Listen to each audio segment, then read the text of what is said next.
नमस्कार मित्रों, मैं हूं दीपक कुमार रथ और उदय इंडिया डिजिटल में आप सबका बहुत बहुत स्वागत है।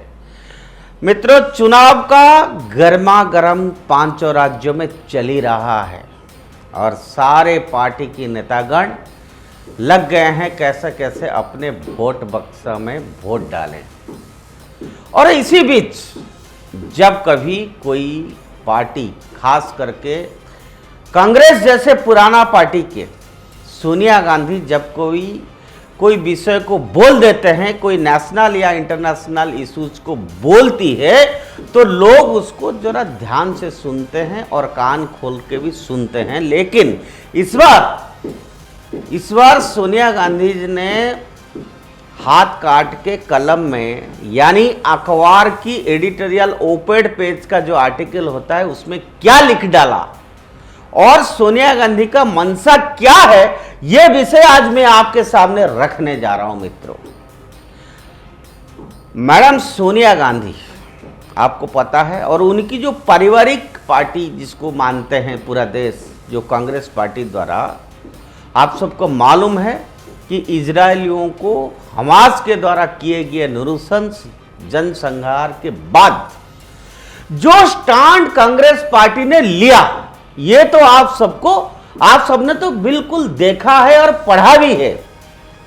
किस तरह से मुस्लिम वोट बैंक की तुष्टीकरण के लिए कांग्रेस ने कैसा स्टैंड लिया और एक टेररिस्ट एक्ट को कांग्रेस द्वारा समर्थन दिया गया, वह तो निंदनीय है ही दोस्तों।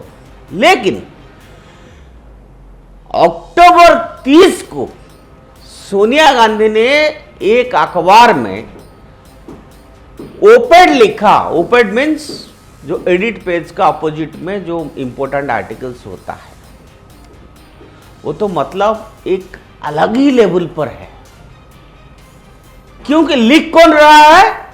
कांग्रेस की वरिष्ठ नेत्री सोनिया गांधी लिख रहे हैं। पहले दिन आपने पेजों पर हमास नेता को मंच देने की बाद द हिंदू अखबारों ने अगले दिन सोनिया गांधी को हमास की समर्थन में लिखने के लिए फिर से जगह दी, और उनके लिखने के लवालुबाव यह है कि हमास ने कुछ भी गलत नहीं किया, बल्कि फिलिस्तीनी नागरिकों के अधिकारों के लिए लड़ा है वो। अब इस पर मैं क्या कहूं ना कहूं, ये विषय सोचने के लिए मैं आप लोगों के ऊपर छोड़ देता हूं। आप लोग इसको सोचिए कि सोनिया गांधी जी का ये रुख रहा है इस पे ऊपर। हमास के खूनी आतंक को सोनिया गांधी ने एक पारा में खारिज कर दिया है। लेख का बाकी जो हिस्सा है वो पूरी तरह से इजराइल को अपनी रक्षा के लिए, शर्मिंदा करने के लिए समर्पित कर दिया। मैडम ने बेशरम वोट बैंक की राजनीति की इससे बड़ी पराकाष्ठा हमने इस देश में, भारत में कभी ना देखा है, ना शायद देखेंगे भी। आखिर एक ग्रांड ओल्ड पार्टी है कांग्रेस। मित्रों, सोनिया गांधी पूरी निर्लजता से इजराइल और हमास को एक तरह का बता रहे हैं। बताइए आप, प्रधानमंत्री के इस मुद्दे पर किए गए एक संतुलित निर्णय, जिसकी तारीफ खुद मुस्लिम समाज कर रहा है, उसको गलत ठहराने और पूरी तरह से झूठ बोलने में इस ओपेज आर्टिकल का प्रयोग किया है सोनिया गांधी ने। अब मैं आपको उनकी द्वारा जो लिखी गई बातों का सिलसिलेवार ढंग से, पूरा सीरियल वाइज, पॉइंट वाइज मैं आपके सामने बताना चाहता हूं, क्योंकि आपको मालूम है लेख तो पूरा नहीं हो सकता है, यहां मैं आपके सामने पूरा नहीं रख सकता हूं। द हिंदू में छापा है और आप पढ़ भी सकते हैं उसको। अब उनमें से मैं पॉइंट वाइज एक एक करके आपके सामने रखूंगा कि सोनिया गांधी ने हर पॉइंट को कौन कौन सा पॉइंट रखा और कैसे उठाया।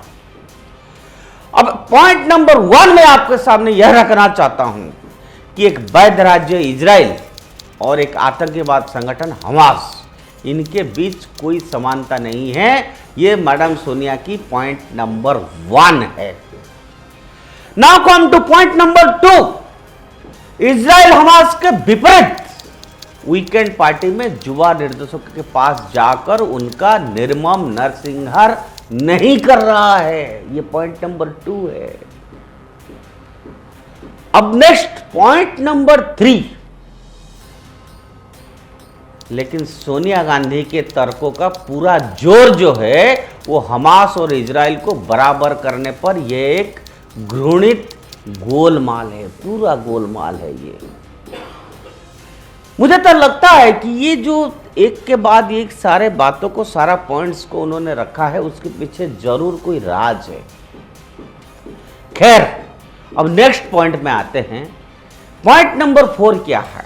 2 राज्यों के समाधान पर सोनिया गांधी द्वारा जानबूझकर मैडम ने भ्रम फैलाया है। इजराइल दशकों से 2 राज्य समाधान के लिए संघर्ष कर रहा है और वास्तव में इजराइल ने 2008 के अंत तक बातचीत की। अब पॉइंट नंबर 5 यह है कि यह हमास है जो 2 राज्य समाधान नहीं चाहता है। यह हमास है जो केवल एक राज्य चाहता है, नदी से समुद्र तक, और यहूदियों का विनाश। अब next point number 6।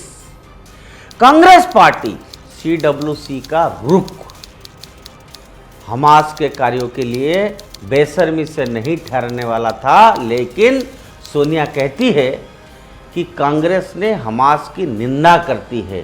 Sonia Gandhi के लिए अब यह कहना कि कांग्रेस ने आधिकारिक स्थिति में हमास की निंदा की है, ये तथ्यों की मनगढ़ंत कहानी है। अब नेक्स्ट पॉइंट जाते हैं, पॉइंट नंबर 7। अक्टूबर, जिस दिन ये घृणित टेररिस्ट एक्ट हमास के लड़कों ने किया, यदि प्रधानमंत्री ने आतंकवादी और पीड़ितों के बीच संतुलन बिठाया होता तो प्रधानमंत्री वास्तव में आतंकवादियों के साथ समर्थन कर रहे होते। ये तो सोनिया गांधी PM मोदी पर आरोप लग रही है आतंकवादियों की समर्थन न करने के लिए। जब आतंक हमला करता है तो आप किसी भी तरफ से आतंक को उचित ठहराने, प्रासंगिक बनाने या तर्क संगत बनाने की कोशिश नहीं करते। आतंकवाद स्पष्ट और सरल भाषा में आतंकवाद ही होता है। इसे हराना जरूरी है। अब मैं आता हूं नेक्स्ट पॉइंट नंबर 8। मित्रों, 7 अक्टूबर को PM मोदी का यह रुख था सिद्धांत और नैतिकता से बिल्कुल भरपूर। Point number 9।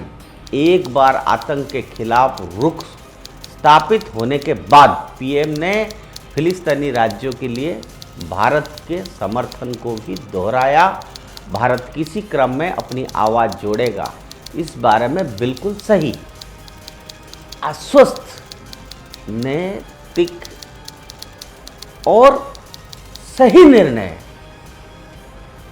लेकिन खैर, ये बातें, ये पॉइंट जो मैं आपके सामने रख रहा हूँ, मैं सोनिया गांधी जी की बात रख रहा हूँ। अब आते हैं नेक्स्ट पॉइंट नंबर 10।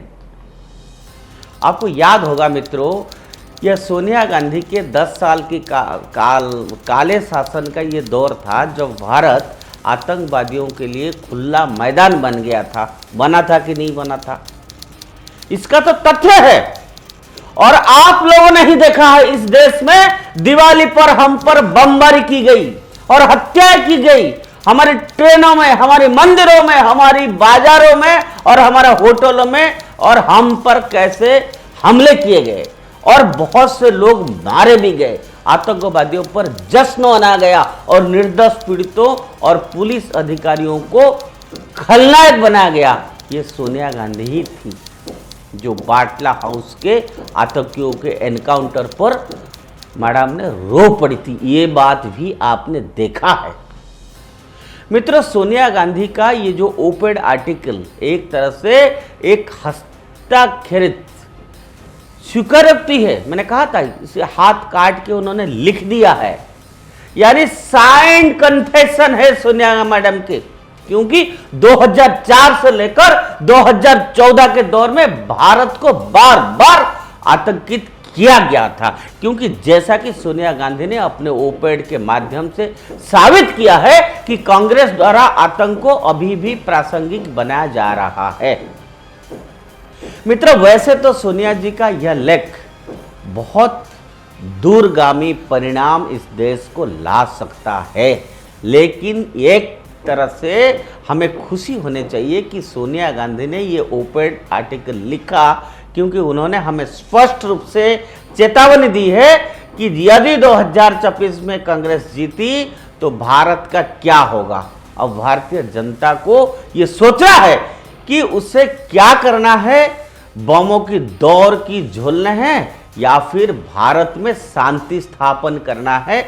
मित्रों, ये पुराना पार्टी, इतने वरिष्ठ नेत्री जिनके हस्बैंड इस देश के प्रधानमंत्री रहे हैं और जो गांधी परिवार का बहू है, वो देश की एक ऐसा विषय पर signed article she has confess किया है। मैडम ने उनका आंतरिक इच्छा इस देश के प्रति क्या है। अब मित्रों, मैं आपके सामने इस बात को यही छोड़ देता हूं, आप लोग इस बात को सोचिए कि अगर कांग्रेस पार्टी का वरिष्ठ नेत्री सोनिया गांधी जी का इस विषय पर यह रुख है तो इस देश की जनता को क्या रुख लेना चाहिए, ये आपको तय करना है। आज के लिए इतना। आप लोग उदय इंडिया से जुड़े रहिए और उदय इंडिया को बेल आइकन दबाना मत भूलिए। उदय इंडिया को जरूर सब्सक्राइब करिए। भारत माता की जय।